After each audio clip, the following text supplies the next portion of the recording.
Assalamu alaikum and welcome back to the lecture series of Pakistan Studies. Today is the ninth lecture of this series, and the topic of this lecture is World War One, that began in 1914 and ended in 1918.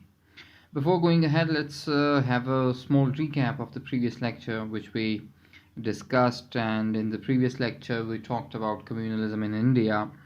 In communalism, we discussed the role of Congress and Muslim League, and we tried to understand the communal differences on religious grounds, and then on cultural grounds, and then we came to politics. On three grounds, we checked the communal differences between Hindus and Muslims, and how they were different from each other, and how, despite their differences, they lived with each other for so many years. So then we talked about the working of Congress, and after Congress we moved on to Muslim League and its demands, and we talked about in detail this political formation, this political atmosphere of India at that time, how this political orientation was growing up from after the arrival of British in India. So then we talked about the reforms of 1909, in which Muslims put their demand of separate electorate, and that demand was then accepted by, in 1909 reforms. This is a crucial time period in 1909 where reforms, for the first time, reforms were given to India, and after giving the reforms, it was decided that both Hindus and Muslims, or in a precise way, both Congress and Muslim League, were to be participating in the political activities of India at that time. However, things were changing on the European front, as India was the colony of British or United Kingdom at that time. So whatever happened in Europe directly affected the British India at that time. Things were brawling up in Europe, and soon after, in 1914, the World War One broke out. So today we will be talking about World War One, that we will be looking into its causes, the long-term causes, the mid-term causes, and the short-term causes. That were the things that brought the world to its knees, and that brought Europe against each other for almost 4 years. And what were those reasons, and what were those factors that led to this great war, which is always called it. So moving to the next slide, let's talk about the causes of World War One, that how it happened. So in the long term, let's divide the causes of World War One into long-term causes, and then mid-term causes, and then short-term causes. So first I'll be taking up the long-term causes. जो long-term cause है, उसमें जो सबसे पहला जो cause है, that is the problem of Central Europe. ये Central Europe का एक मसला है जो यूरोप के साथ हमेशा रहा है. अब ये बेसिकली मसला है क्या सेंट्रल यूरोप का? वो ये है कि historically the central Europe had been the centre of major conflicts. तारीख़ी तौर पर जो सेंट्रल यूरोप है वो तमाम किस्म के मसाइल का जड़ रहा है, या फिर कहो कि सेंटर रहा है जितने भी कॉन्फ्लिक्ट्स हुए हैं यूरोप के अंदर हिस्टोरिकली. इसकी वजह क्या है? तो वजह ये है कि this region had been very wealthy. Therefore, when it got weakened, it attracted attention, and when it got strength, it posed threat to its neighbors. एक common phenomena है historically Central Europe के साथ कि इसमें resources बहुत ज़्यादा हैं. It's a very wealthy and rich area. यहाँ पर ये issue हमेशा रहा है कि जब भी, जिस वक्त भी ये एरिया कमज़ोर हो जाता था, तो इसके आसपास जो नेबर्स थे वो सेंट्रल यूरोप के ऊपर अटैक करते थे ताकि उसके रिसोर्सेज पे कब्जा करें, and then use those resources for their own purpose. लेकिन on the other hand, when central Europe got strength, जब भी ये पावरफुल हुआ, जब भी ये यूनाइट हुआ, जब भी ये ताकत में आया, तो उसने आसपास के नेबर्स के लिए ख़तरा पैदा किया. और आसपास के नेबर्स इस बात से हमेशा ख़तरा में रहते थे कि कहीं उसके ऊपर अटैक सेंट्रल यूरोप ना कर दें. Central Europe is all around Germany and Austria. ये जो एरियाज़ हैं, जो नक्शे पे अगर आप देखेंगे तो नक्शे में जो है वो जर्मनी आपको बिल्कुल सेंटर में नज़र आएगा, ऑस्ट्रिया एंड देन समहाउ ये जो स्विट्ज़रलैंड और ये नीदरलैंड्स और बेल्जियम के जो एरियाज़ हैं, this is somehow in the centre of Europe. So ये जो एरियाज़ हैं, these are very resource rich areas. So due to this fact that these areas are resource rich areas, they always attract attention. When the area is weakened, when that area is politically or militarily weakened, the neighbors attack this area and they just grab and snatch the resources from there. However, when it gets strong, when it gets powerful, it poses threat तो it's neighbours. इतना strong हो जाता है कि आसपास के neighbours जो हैं वो थ्रेटन फील करते हैं. सो this was a recurring phenomenon. ये बार बार तारीख के अंदर, अगर आप जर्मनी की हिस्ट्री पढ़ें, अगर आप सेंट्रल यूरोप की हिस्ट्री पढ़ें, so you can come to know that this area had been very strong. And वो जब भी ये स्ट्रॉन्ग हुआ है, सो इसने आसपास इसकी वजह से जो है वो कॉन्फ्लिक्ट्स हुए हैं. And you see the European history में अगर आप देखेंगे तो नेपोलियन और उसके बाद बाकी जितने भी बड़े यूरोपियन लीडर्स थे, they had always their eyes on the Central Europe to grab those resources. जो सेंट्रल यूरोप पे कब्जा करता था, he would be considered as the strongest ruler of that time. So इस फिनोमेना को देखते हुए ऑस्ट्रिया का एक टाइप ऑफ प्राइम मिनिस्टर समझ लें, उसका नाम है मेटरनिक. उसने एक फार्मूला दिया और उसने उस फार्मूले के मुताबिक फार्मूला दिया ताकि सेंट्रल यूरोप का जो ये इशू है इसको रिजॉल्व किया जाए. और वो जो फार्मूला उसने दिए in 1859, in order to manage it, Metternich in 1815 suggested that loosely bounded confederation of Central Europe could resolve this issue.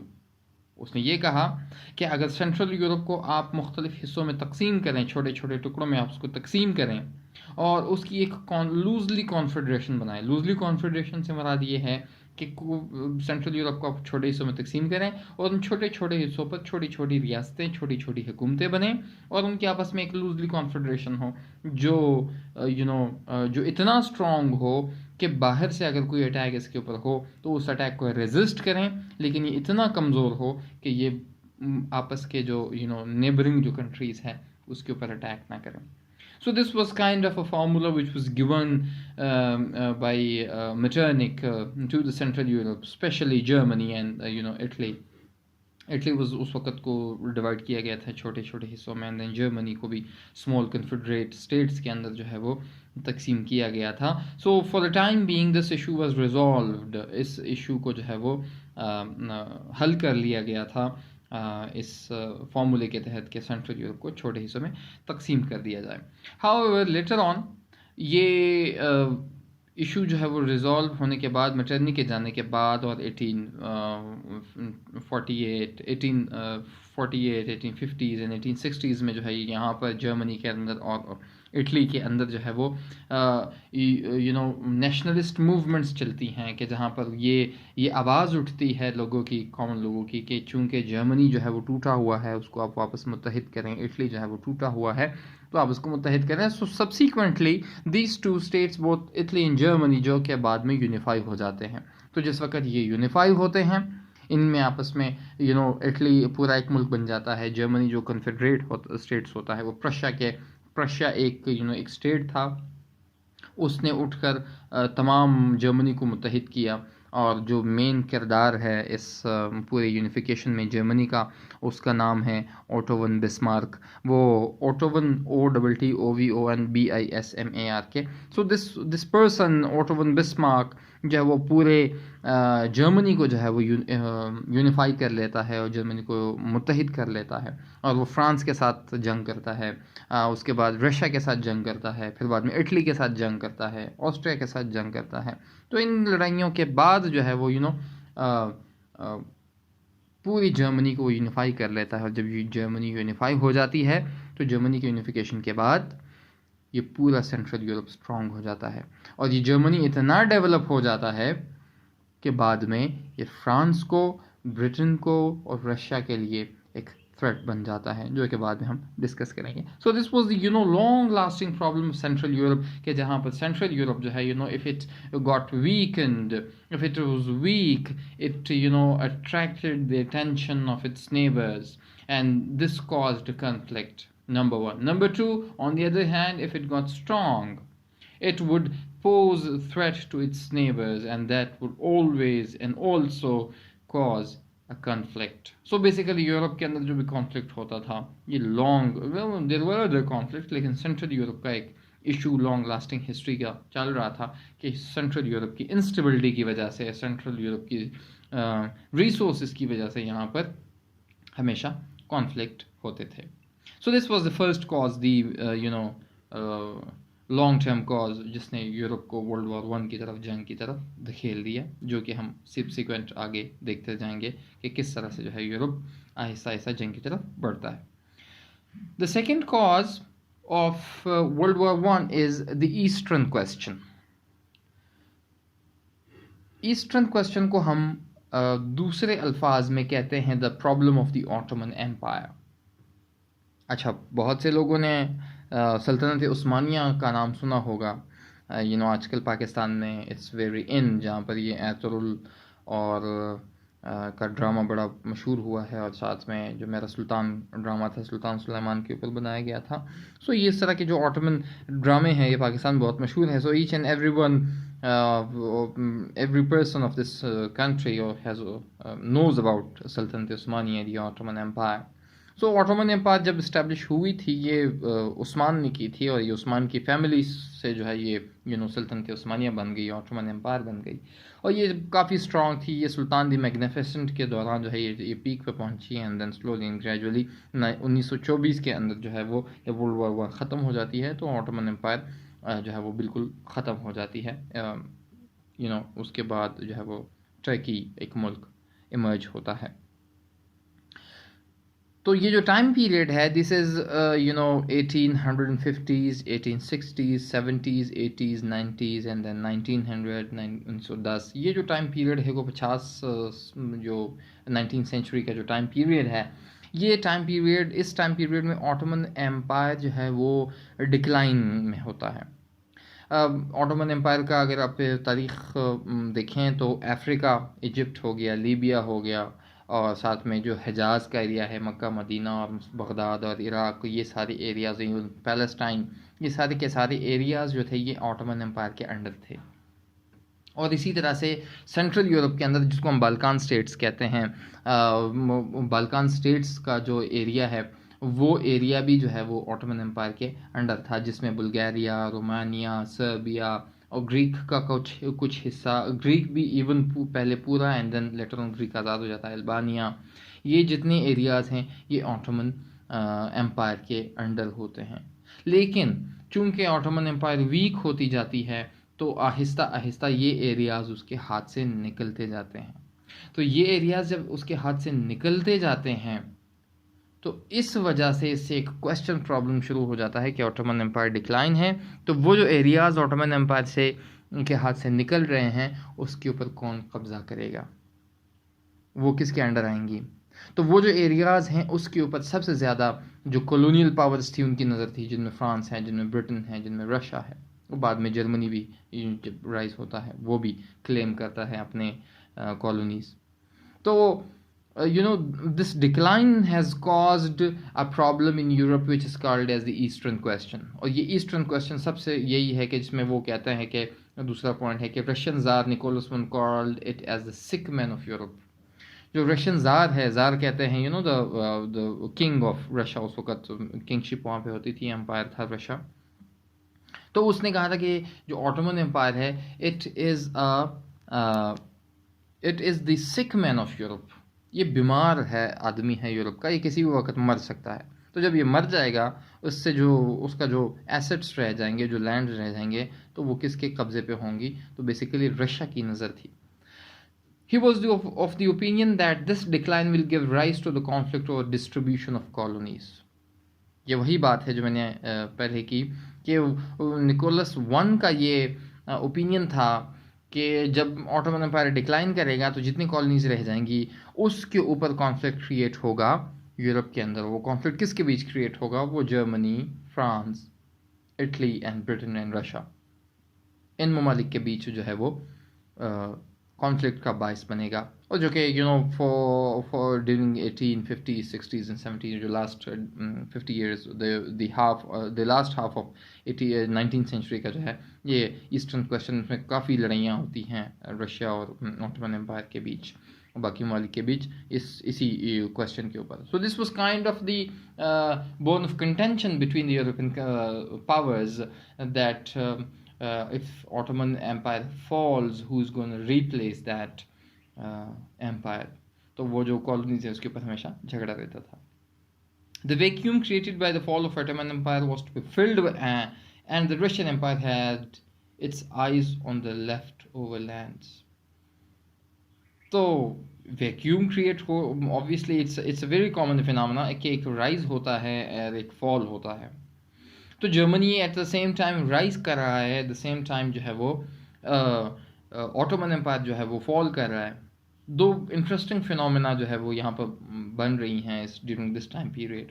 Germany जब राइज कर रहा है, वो एक स्ट्रॉन्ग मुल्क बन रहा है, तो वो क्लेम कर रहा है, उसका क्लेम है कि मुझे भी कॉलोनीज चाहिए, जिस तरह से ब्रिटेन के पास कॉलोनी है, जिस तरह से फ्रांस के पास कॉलोनीज हैं, रशिया के पास कॉलोनीज हैं, उनके पास कॉलोनीज है। सो आई एम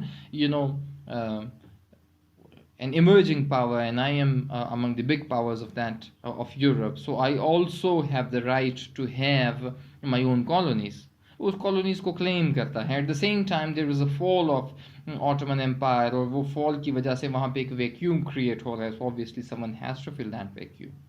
और ये एक इसको इस तरह के rise and fall के concept को Thucydides trap कहते हैं कि एक पावर राइज कर रही है, एक जो है फॉल कर रही है, तो इस राइज एंड फॉल के दरमियान ज़्यादातर चांस होता है कि लड़ाई हो जाए, वो कॉन्फ्लिक्ट हो जाए, वॉर हो जाए।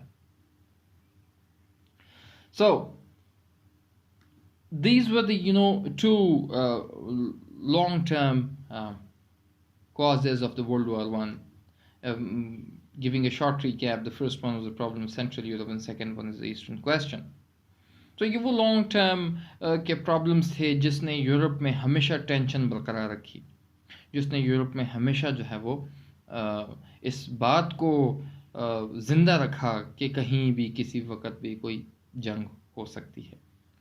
Coming to the mid term causes, उसमें यह है कि the first one issues of policy,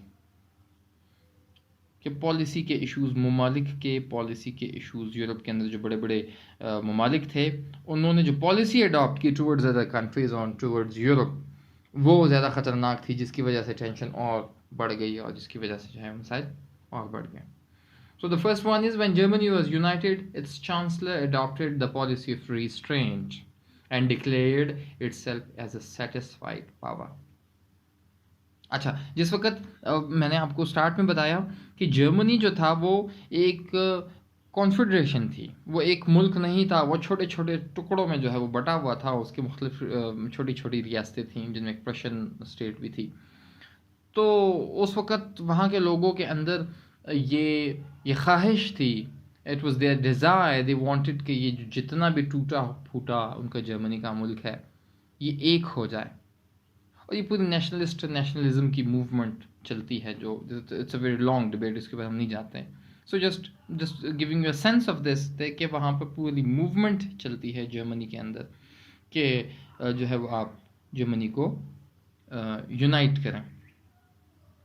और फिर जब जर्मनी यूनाइट हो जाती है अंडर ऑटोमन बिस्मार्क, वो कहते हैं कि the genius knows when to stop, genius शख्स को पता होता है कि रुकना कहाँ है और कब रुकना है। एंड ऑटोमन बिस्मार्क जर्मनी के यूनिफिकेशन के बाद इन 1867 उसने डिक्लेयर कर दिया कि हम और ज़मीन क्लेम नहीं करेंगे, हम जो हैं वो एक सेटिस्फाइड पावर हैं, मतलब हम में और कोई क्लेम नहीं चाहिए, हमने एक्सपैंड नहीं होना, हम जितना है हमें अपनी ज़मीनें मिल गई, हम अपने लोगों को यूनाइट कर लिया, that's all, we don't need anything else.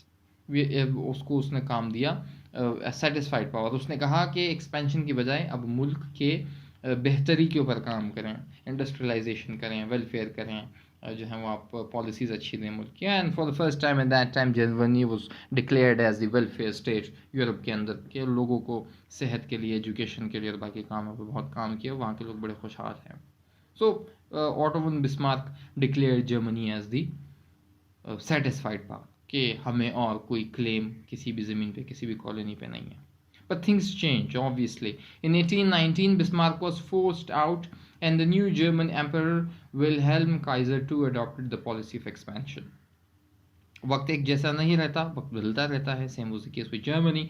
1890 में बिस्मार्क की इस पॉलिसी की वजह से और इस की वजह से, क्योंकि जर्मन के अंदर जर्मनी जो लोग थे उनमें बहुत सारे फैक्शंस थे जो ये चाहते थे कि एक्सपेंशन हो। एक्सपेंशन से मुराद ये है कि ईस्ट के अंदर जो रशिया बनता है एरिया, जो ऑटोमन एम्पायर की लैंडिंग्स हैं उनमें कॉलोनीज जो हैं वो बने। और बिस्मार्क इस पॉलिसी के ख़िलाफ़ था। बिस्मार्क का ये आर्गूमेंट होता था हमेशा कि अगर आप यहाँ से एक्सपैंड करोगे तो फ्रांस, ब्रिटेन एंड रशिया ये तीनों आपके दुश्मन हो जाएंगे, क्योंकि आप क्लेम करोगे तो ऑब्वियसली उस क्लेम में आपने एक नई जगह, 3 चौधरी पहले से बैठे हुए हैं, तुम खुद को 14 चौधरी डिक्लेयर करोगे तो वो 3 तुम्हें जो है वो एक्सेप्ट नहीं करेंगे, and they will make alliance against you. और बाद में यही होता है, ये 3 ममालिक जो हैं वो जर्मनी के ख़िलाफ़ हो जाते हैं। लेकिन 1819 में बिस्मार्क को इस पॉलिसी ऑफ रीस्ट्रेन की वजह से जो है वो निकाला जाता है, निकाला नहीं जाता और वो रिज़ाइन कर देता है, he is out from the German chancellorship. तो जो नया किंग आता है उसका नाम है विलहेल्म काइजर टू। किंग वहाँ जर्मनी के जो एम्परर होते थे उनको उस वक्त काइजर कहा जाता था। सो विलहेल्म काइजर टू आया, उसने नई पॉलिसी खरीदी। Was a very young king, बड़ा एनर्जेटिक था। उसने कहा कि हम एक्सपेंशन जो है वो चाहते हैं, हम नई पॉलिसीज़ जो हैं वो हम नई ज़मीनें क्लेम करेंगे, हम एक्सपैंड होंगे, हम कॉलोनीज़ बनाएंगे। तो ऑब्वियसली कॉलोनीज़ बनाने के लिए क्या चाहिए, आपको मिलिट्री बिल्डअप चाहिए, आपको मिलिट्री चाहिए। तो उसने क्या किया, आर्म्स बिल्डअप शुरू कर दिए, जर्मन फौज बढ़ानी शुरू कर दी उसने, जर्मन नेवल शिप्स बनानी शुरू कर दिए, तोप बना दिए वगैरह वगैरह, जो जितने भी रिक्वायरमेंट्स हैं। What happened because of this policy, वही बात हुई कि this resulted in the entire German alliances. France, Britain and Russia, ये तीनों जो बड़े सुपर पावर्स थे उस वक़्त के, उन तीनों ने इत्तेहाद बना लिया अगेंस्ट जर्मनी। अच्छा, ये भी अंडरस्टैंड करने की ज़रूरत है कि पहले इत्तेहाद क्यों नहीं बना, बाद में क्यों बना। क्योंकि फ्रांस, ब्रिटेन और रशिया के आपस में काफ़ी झगड़े थे। 1856 के अंदर जो है क्राइमियन वॉर होती है रशिया के ख़िलाफ़, जो बरतानिया है वो जंग लड़ता है रशिया के ख़िलाफ़ 1856 के अंदर। और जो है उनके आपस में कॉलोनीज़ के ऊपर मसाइल हैं, जैसे ब्रिटेन और फ्रांस का इंडिया के ऊपर, इंडिया के अंदर जो थे आपस में क्लैशेस थे। इसी तरह से फ्रांस और ब्रिटेन का जो है वो यूएस के अंदर जो है वो उनकी कॉलोनीज़ के अंदर इशू था। अफ्रीका में जो है वो फ्रांस और ब्रिटेन आपस में एक दूसरे के साथ थे। और जो ऑटोमन एम्पायर्स की जो बकाया जात लैंडिंग्स थी उनके ऊपर फ्रांस, ब्रिटेन और रशिया के आपस में लड़ाइयाँ होती थी। सो ये इश्यूज़ उनके थे। लेकिन जिस वक्त विलहेल्म काइजर ने ये पॉलिसी ऑफ एक्सपेंशन इख्तियार की तो उन्होंने अपने ये जो जितने भी इश्यूज़ थे उसको बैक बर्नर पर डाल दिया, and they just made alliance, इसको ट्रिपल इंतॉन्त कहते हैं, कि उन्होंने ट्रिपल इंतॉन्त बनाया जी अगेंस्ट जर्मनी। और ये आपस में एग्रीमेंट हुआ कि अगर जर्मनी अटैक करता है किसी भी वन ऑफ द 3 कंट्रीज़ तो बाकी जो है वो डिफेंड करने के लिए आएंगे। सो इसके अगेंस्ट जो है वो फिर जर्मनी ने अलाइंसेस बना लिए बाकी ममालिक के साथ, and we will come to those alliances in the next third or fourth point. So this was basically the issues of policy which Germany adopted, कि अगर Germany restraint का policy इख्तियार करता, and Germany adopted the policy of restraint as had remained as a satisfied power, then there would have been less chances of this conflict which emerged in 1914 as the Great War or the World War I. Coming to the next causes, that is next slide, that is of a series of crises. और इसी time period में कुछ crisis होते हैं हर साल, कोई ऐसा crisis हो जिसकी वजह से पूरा यूरोप जो है वो they just come close to each other and then they आते हैं करीब जंग के लिए एंड देन मूव बैक. सो ये 5 से 6 साल जो हैं वो these are very turbulent and these time periods are very tumultuous कि यूरोप के अंदर हमेशा क्राइसिस होती है. द फर्स्ट जो क्राइसिस हुआ in 1908, there was a revolution in the Ottoman Empire and Austria next Bosnia. Russia threatened Austria. 1908 में जो ऑटोमन कैलिफेट है उसके ख़िलाफ़ जो है वो एक बगावत होती है, उसको हटा दिया जाता है, नया कैलिफेट आता है, फिर पुराना वापस आ जाता है. So there is kind of there is instability within the Ottoman Empire. अब चूँकि जो बोस्निया था वो ऑटोमन एम्पायर के अंडर था, तो उस रेवोल्यूशन का फ़ायदा उठाते हुए ऑस्ट्रिया जो कि बोस्निया का हमसाया था उसने उठकर बोस्निया के ऊपर कब्ज़ा कर लिया.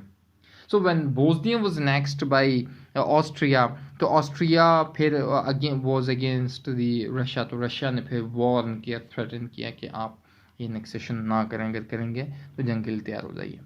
So this was in 1908. And then in 1911, Libya was attacked by Italy. Libya was also the part of Ottoman Empire at that time.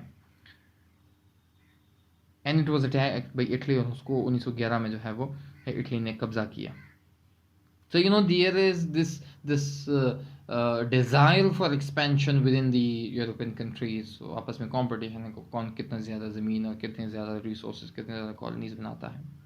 In 1912, the Balkan state had a war with the Ottomans. जो Balkan states हैं, Balkan states कहते हैं ये जो central Europe के साथ हैं, जिसमें Romania, Serbia, Bulgaria, Greek, Albania, ये जो ममालिक हैं ऑटोमन एम्पायर के बिल्कुल बॉर्डर पे, जो ऑटोमन एम्पायर का ही हिस्सा थे लेकिन वो यूरोप के अंदर थे. सो इनको हम बाल्कान स्टेट्स कहते हैं. तो ये जो बाल्कान स्टेट्स हैं इसकी जंग होती है और इसमें काफ़ी जो ममालिक हैं वो आज़ाद हो जाते हैं ऑटोमन एम्पायर से. और in 1913 the Ottomans attack back and captured back some its lost territory. कुछ एरियाज में ग्रीस जो है 1913 में आज़ाद हो जाता है, 12 में आज़ाद हो जाता है, और जो है बाकी मालिक भी आज़ाद हो जाते हैं. लेकिन 1913 में जो है वो Ottoman Empire attacks back. So this shows that during these 1908, 1910, 11, 12 and 13 consecutively there is instability within the Europe. Okay, हमेशा जो है वो छोटे मोटे झगड़े जो है वो चलते हैं. And the same case in 1905 में जो है वो एक रशिया रूसो जापानीज़ वॉर होती है. जापान जो है वो अटैक करता है रशिया के ऊपर और रूसो जापानीज़ वॉर में जो है वो रशिया जो है वो जंग हार जाता है और जापान जंग जीत जाता है. So there is a kind of continuous conflict within the Europe. तो ये क्राइसिस जो है वो वक्त के साथ साथ बढ़ते जाते हैं. तो जब ये एक नेचुरल फिनोमेना है, it's a very quite natural thing. जब क्राइसिस बढ़ते हैं तो इससे इनसिक्योरिटीज़ बढ़ती हैं. जब इनसिक्योरिटीज़ बढ़ती हैं तो इनसिक्योरिटीज़ के बढ़ने के साथ लोग ख़ुद को सिक्योर करने के लिए उस ज़िमन में they try to secure themselves by building arms and ammunitions. और इसी दौरान हर मुल्क, each country, that's Britain, France, Germany, Italy, Austria, Hungarian Empire, the Ottoman Empire and the Russian Empire, all of them arm build up करते हैं. एक पूरी arms race होती है उसके अंदर जो है यूरोप के अंदर, और तमाम ममालिक जो हैं वो ख़ुद को करते हैं. तो एक ब्रेकिंग पॉइंट आता है, वो ब्रेकिंग पॉइंट आता है जून 28, 1940. 1914 को 28 जून को. On June 28, the Prince of Austria, Archduke Ferdinand, was assassinated by Serbian terrorists. This triggered the World War I. 28 जून 1914 को जो ऑस्ट्रिया का एक शहजादा है उसका नाम है आर्चड्यूक फ्रांस फर्डिनेंड, वो विज़िट पे होता है. तो उसको और उसकी वाइफ को सर्बियन कुछ दहशतगर्द टेररिस्ट होते हैं, वो अटैक करते हैं, गोली मारते हैं और दोनों की डेथ हो जाती है. नाउ द ऑस्ट्रियन प्रिंस, अब चूँकि शहजादा था उसने बाद में किंग बनना था ऑस्ट्रिया का. So this gave this was the sparking point कि यहाँ से फिर आग भड़क उठी. और ऑस्ट्रिया ने क्या किया, सर्बिया को अल्टीमेटम दिया कि आप जो हैं वो इस इशू को रिजॉल्व करें, otherwise I'm gonna attack. So before going into World War I, let me just give you an example, a sense of the alliances and sense of the alignment of the states, जो कि आप next slide में map देख सकते हैं. कि green में जो है वो अलाइड पावर्स हैं, और जो येलो टाइप में सेंट्रल पावर्स हैं, और जो पिंक में हैं these are the neutral countries. If you look at the map in alliances, I can tell you by the colors that the greens that included Russia, France, Italy, Great Britain, Belgium, Serbia, Romania, Greece. They were the central. They were the allied powers. They were the entente. What is we call them. So ये जो empires हैं, they had kind of one alliance. दूसरे side पे अगर आप देखो, the German Empire, the Austro-Hungarian Empire, Bulgaria and the Ottoman Empire, ये एक अलग जो है वो they are the counter alliance. ये दूसरा alliance है, this group of alliance. Now you can see that on 28 June अगर आप मैप में देखें, जो ऑस्ट्रो हंगेरियन एम्पायर है, it's a very big empire, और उसके साथ छोटा सा मुल्क है सर्बिया. तो ऑस्ट्रिया हंगेरियन एम्पायर जो है वो थ्रेटन करता है सर्बिया को कि वो उसको अटैक करेगा. अब जो सर्बिया है, सर्बिया के बैक पे रशियन एम्पायर होती है. तो Russian Empire Austro Hungarian Empire को थ्रेटन करता है कि अगर आप उस पर अटैक करेंगे, आई विल अटैक यू. तो ऑस्ट्रो हंगेरियन एम्पायर के बैक पे जर्मन एम्पायर होती है, और जर्मन एम्पायर जो है वो थ्रेटन करता है रशिया को कि मैं जो हूँ आई विल अटैक यू. तो खैर वो जो डेडलाइन है फ्रॉम 28 जून टू 28 जुलाई वो गुजर जाती है, और गुजरने के बाद 1 अगस्त को जो है वो ऑस्ट्रिया सर्बिया पे अटैक करता है. जब सर्बिया पे अटैक करता है, same is the case with Russia, Russia जो है वो ऑस्ट्रो हंगेरियन एम्पायर के ऊपर वॉर डिक्लेयर कर देता है. जब रशियन एम्पायर जो है वो ऑस्ट्रो हंगेरियन एम्पायर के ऊपर वॉर डिक्लेयर करता है, German Empire declares war both on France and Russia. वो टू फ्रंट वॉर मैप पे आप देख सकते हैं, एक साइड पे रशियन एम्पायर है, दूसरे साइड पे फ्रेंच एम्पायर है. एंड जिस वक्त जब जंग शुरू हो जाती है and German Empire attacks France, map के ज़रिए अगर आप देखो तो बेल्जियम के थ्रू दो तरह के बॉर्डर्स जर्मन के मिलते हैं, एक थ्रू बेल्जियम, एक विदाउट बेल्जियम. तो विदाउट बेल्जियम की बजाय जो जर्मन एम्पायर है वो पहले बेल्जियम पर अटैक करता है and then it attacks France. तो इस बेल्जियम एक न्यूट्रल मुल्क होता है, वो ना एक साइड पे होता है ना दूसरे पे, लेकिन जब उसकी न्यूट्रलिटी को ख़त्म करता है German Empire, so Great Britain declares war on German Empire. And बाद में एक साल बाद में ऑटोमन एम्पायर वो भी जर्मनी के साइड पे आ जाता है. इटली का केस इंटरेस्टिंग है. In World War 1 you have to understand that Italy was first on the side of German Empire, but जंग के दौरान जो है वो फिर अपना साइड चेंज कर लेता है, वो जर्मन के बजाय फिर फ्रांस और ग्रेट ब्रिटेन के साइड पे चला जाता है. So these were all the causes which triggered the World War I, and World War I began on 1st August 1914. When the war began on 1st August 1914, it ended in November 1918. So this is a time period of almost 4 years. In order to understand this 4-year span time period, it has been divided into 3 phases. That the war went through 3 phases. वो 3 phases कौन कौन से हैं? The first phase is the war of movement that began in August 1914 and ended in 1914. The second phase is of the war of attrition that began in November 1914 and ended in April 1917. And the third phase is the war of exhaustion from April 1917 to November 1918. So this 4 years and 4.5 years time period has been it is my attempt to understand this whole war in these 3 phases ताकि एक आसानी से जो है वो हम इसको देख सकें. So the first one is the war of movement that is from August 1914 to November 1914. In this time period, all the great powers mobilized their armies. Obviously, जब जंग होती है तो सबसे पहले मोबिलाइजेशन होती है, आर्मी को मोबिलाइज किया जाता है. और तमाम ममालिक में Germany, France, Britain, Russia, Austro Hungarian Empire और सर्बिया, छोटे छोटे बाकी ममालिक, उन्होंने अपनी आर्मीज़ को मोबिलाइज किया. अब हर मुल्क ने जो है वो अपना एक प्लान बनाया है, अपना एक जहन में एक है कि मतलब what is their war objective, और वो प्लान क्या है, किस तरह से जो है वो how they are gonna fight this war. So Germany was the main actor during this war. So Germany had decided to fight a two-front war, that is to defeat France first and then Russia and achieve victory within 45 days. जो Wilhelm Kaizer हैं, उसके जो journals हैं, उन्होंने ये बावर कराया है Wilhelm Kaizer को कि जर्मनी टू फ्रंट पे लड़ेगी. जो पहला फ्रंट होगा उसका वो फ्रांस होगा, जो दूसरा उसका फ्रंट है वो रशिया हो गया. जैसे कि आप नक्शे में आप देख मैप में आपने देखा कि जर्मनी के दोनों साइड पे जो है फ्रांस एंड रशिया है. So this was the plan of Germany to first attack France, and then वो जब फ्रांस को डिफीट करेंगे then move backward to Russia को डिफीट करेंगे. और उन्होंने ये टाइम पीरियड रखा था कि विद इन 45 डेज जो है वो हम इस इस पूरे मिशन को हम अकम्प्लिश कर लेंगे. But that failed. फ्रांस पे अटैक करते हैं तो फ्रांस के अंदर जो है जर्मनी की फोर्सेस जो थ्रू बेल्जियम जब जाती हैं और वहीं पर स्ट्रक हो जाती हैं and they failed to achieve that objective within the stipulated time period. And then जब रशिया के साथ अटैक होता है तो रशिया को भी डिफीट जो है उस स्टिपुलेटेड टाइम पीरियड में नहीं कर पाता जो उन्होंने टारगेट रखा होता है. On the other hand, Russia mobilized its army numbering up to 5 million.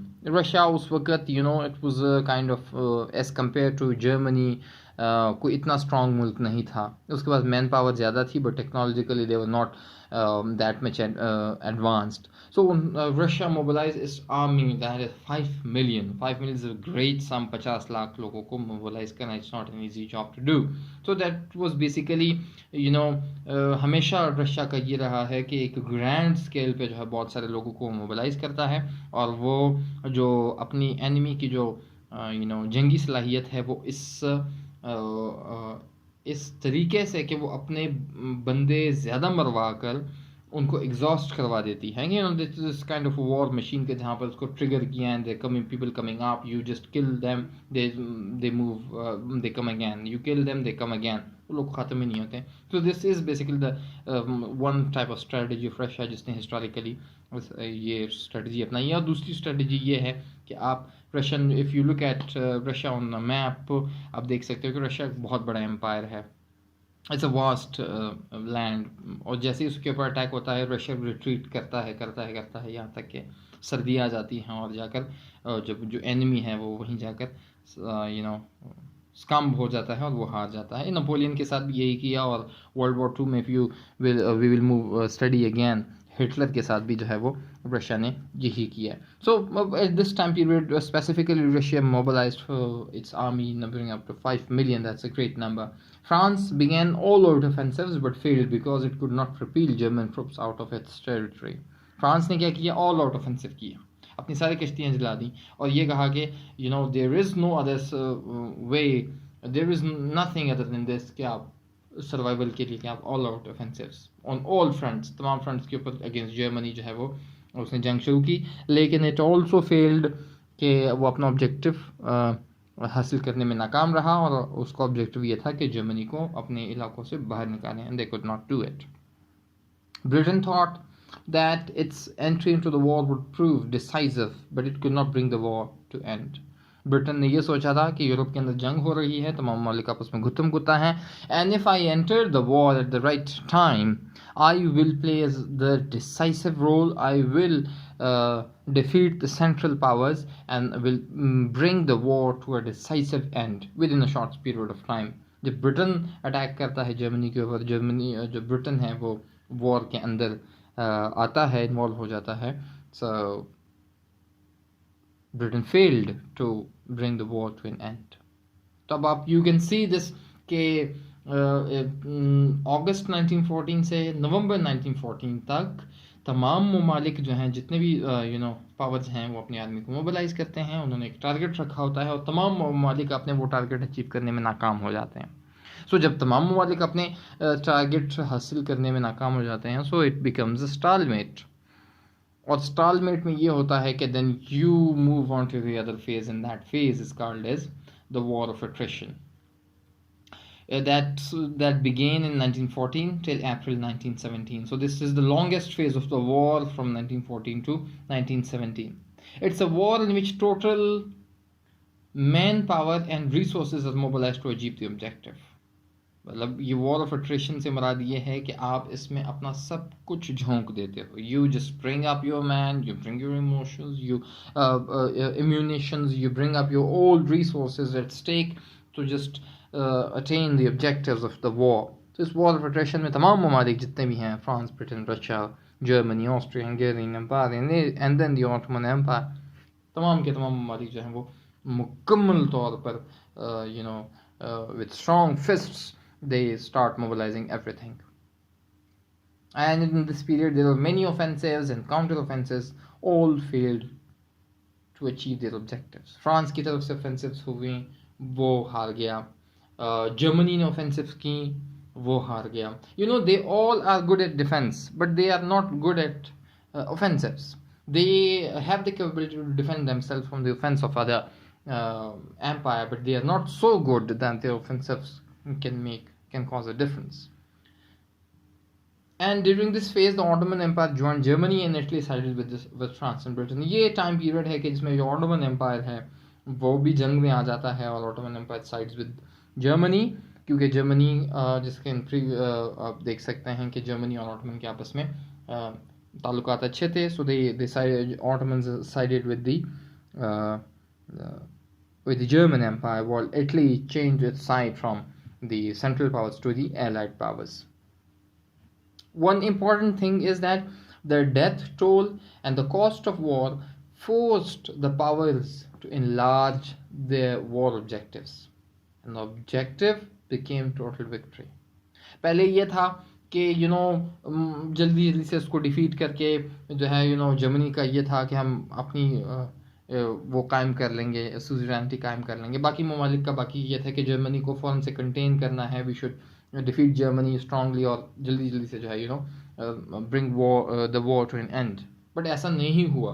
तो जिसकी वजह से जब जंग लंबी हो गई तो इसमें लोगों की जानों का ज़िया बहुत ज़्यादा हो गया, बहुत ज़्यादा अमलाक को नुकसान पहुंचा, शहर तबाह हो गए. If you search in his in just type World War I in Google and then you see the images, you can see the images what kind of situation at that time there was in Europe, कि किस तरह से जो है वो तबाही फैली गई यूरोप के अंदर. सो डेथ की वजह से और इतने नुकसान की वजह से जो जंग के ऑब्जेक्टिव्स थे वो इनलार्ज हो गए और तमाम एम्पायर पावर्स ने ये डिसाइड किया कि टोटल विक्ट्री तक जंग नहीं रुकेगी. अब टोटल विक्ट्री कब आएगी? 5 साल बाद, 10 साल बाद, 15 साल बाद? No one knew about that, but their objective was now we will fight till the and.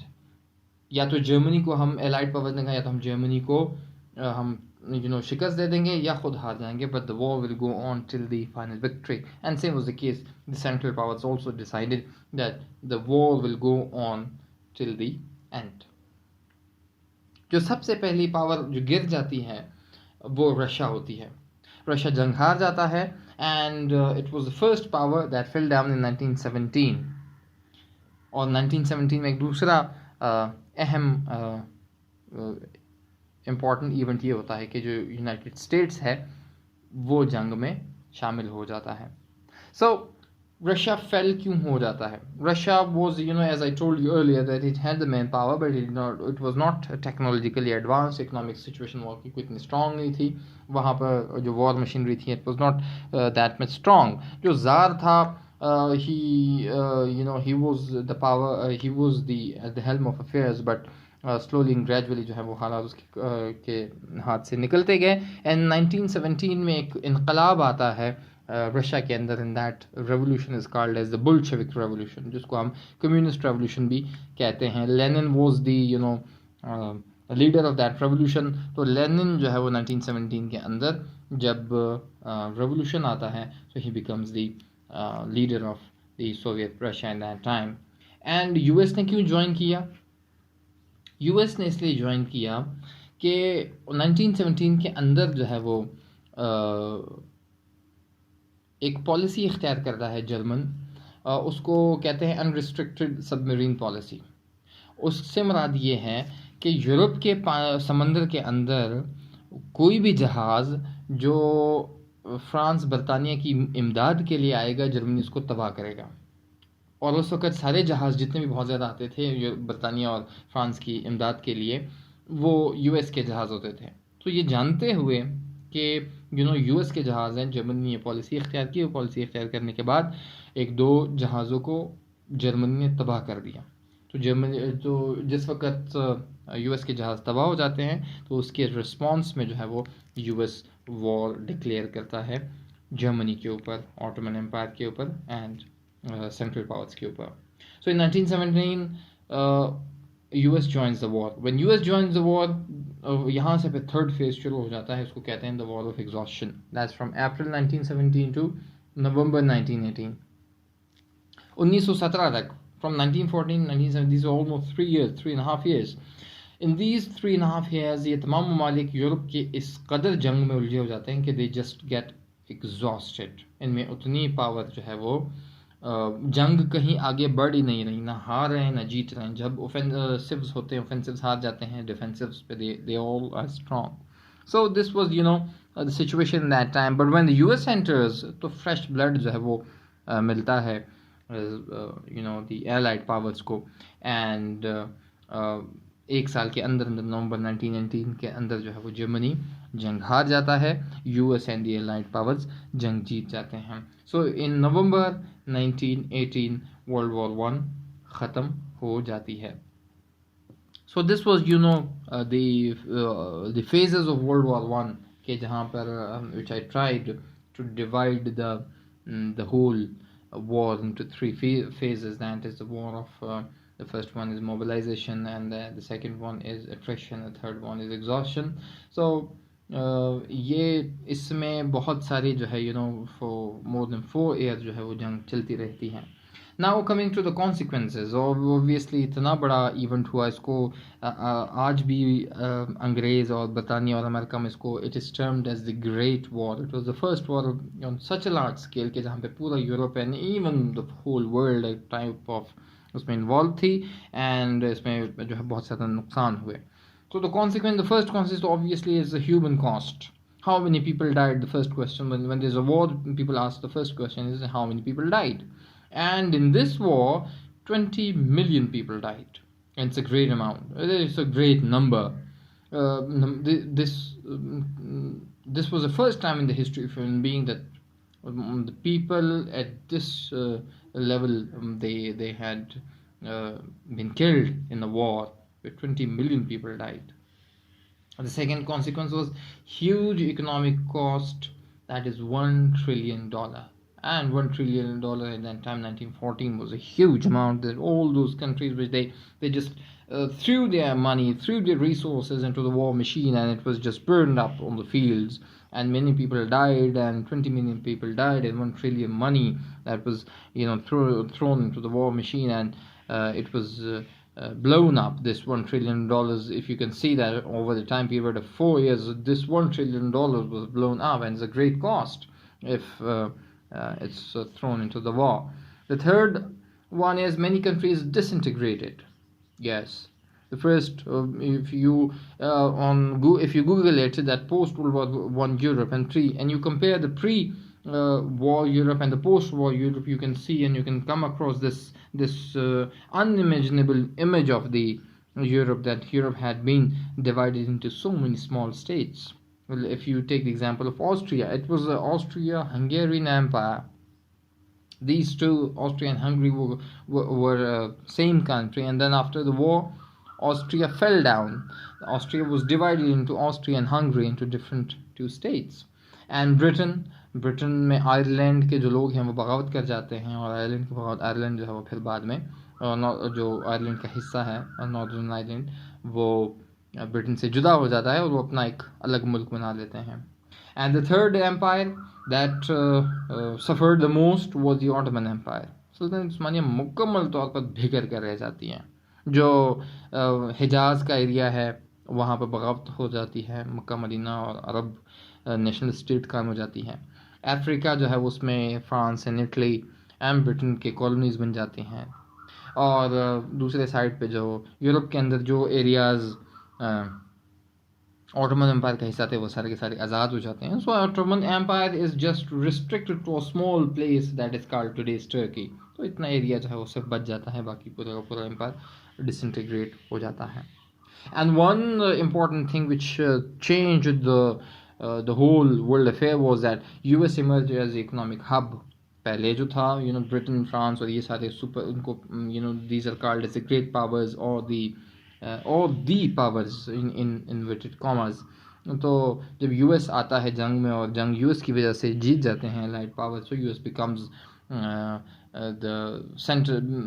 the center of world economy और इकोनॉमिक एक्टिविटीज़ जो हैं वहाँ पर बहुत ज़्यादा हो जाती हैं. And one more important thing जो सबसे ज़्यादा हो जाती है, transition of world empires into the world of Nations.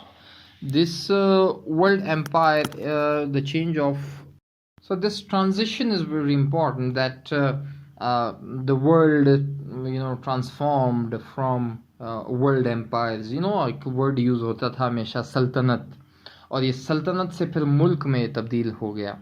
और सल्तनत और मुल्क में क्या फ़र्क है? सल्तनत, द एम्पायर इज़ बेसिकली एक टाइप ऑफ किंगडम कि जहाँ पे बादशाहत होती है और वहाँ पे एक बादशाह होता है, उसकी हुकूमत होती है और पूरा का पूरा जो एम्पायर है उसके अंडर काम करता है. बट देन दिस सल्तनत इज़ कन्वर्टेड इनटू कंट्री और नेशंस. सल्तनत मुल्क जो है एक कौम का होता है. फॉर एग्जाम्पल जर्मनी, तो जर्मनी जर्मन कौम का है, फ्रांस फ्रेंच का है, इटली इटालियंस का है, बुल्गारिया बुल्गारियंस का है, बोस्निया बोस्नियंस का है. This transition from world empire, पहले ब्रिटेन एक एम्पायर होता था, उसके बहुत सारे, and then it turned into Britain nation. तो ये दिस नेशनलिज्म का कॉन्सेप्ट जिसको हम पिछले लेक्चर्स में in detail we have talked about it, territorial nationalism का कॉन्सेप्ट जो है वर्ल्ड वाइड में फैल गया. It was basically the policy of United States कि आप एम्पायर्स को ख़त्म करें, आप कॉलोनीज़ को ख़त्म करें, आप आहिस्ता स्लोली ग्रेजुअली कौमियतों को, जो नेशंस हैं उनको इम्पोर्टेंस दें और हर नेशन का जो है वो अपना एक मुल्क होना चाहिए. So these were the consequences of the World War I. One important thing which I want to add is that World War I had great impact on India too. क्योंकि बहुत सारे जो इंडियन सोल्जर्स थे वो world war one में Britain के साथ जो है उन्होंने they contributed in the war effort against the Germans. And और जो गो के ऑटोमन एम्पायर जो था वो it was it allied itself with the Central Powers, yet the people of India they stood with the British. और जो Ottoman empire था उसकी इम्पोर्टेंस मुसलमानों के लिए ये थी कि it was the center of Khilafat, and Muslims had this spiritual kind of attachment to the Ottoman Empire at that time. So Muslims were quite very sentimental about that. तो जिस वक्त ऑटोमन एम्पायर का decline हो जाता है तो India के लोगों के अंदर एक टाइप ऑफ इनसिक्योरिटी होती है और वो ब्रिटिश से ये डिमांड करते हैं कि जो ऑटोमन एम्पायर है उसकी सैंक्टिटी को, उसकी तकद्दुस को पामाल ना किया जाए और ऑटोमन एम्पायर को जो है वो it should be kept United. तो फिर इसके ज़िमन में जाओ फिर पाकिस्तान इंडिया के अंदर थेरी के खिलाफत शुरू हो जाती है, which will be taking up. हम बाद में उसको थेरी के खिलाफत को क्या हम इन डिटेल देखेंगे. But still World war one is quite relevant to the history of India. You cannot understand the post war movements in India before without understanding the war itself. So you have to first understand the war and then you can so this was all about the First World War that started from 1914 and it ended in 1918. Two interesting treaties जो मैंने presentation में include नहीं किए, however मैं आपको verbally बता देता हूँ कि दो इम्पॉर्टेंट मुआहदे बाद में हो जाते हैं.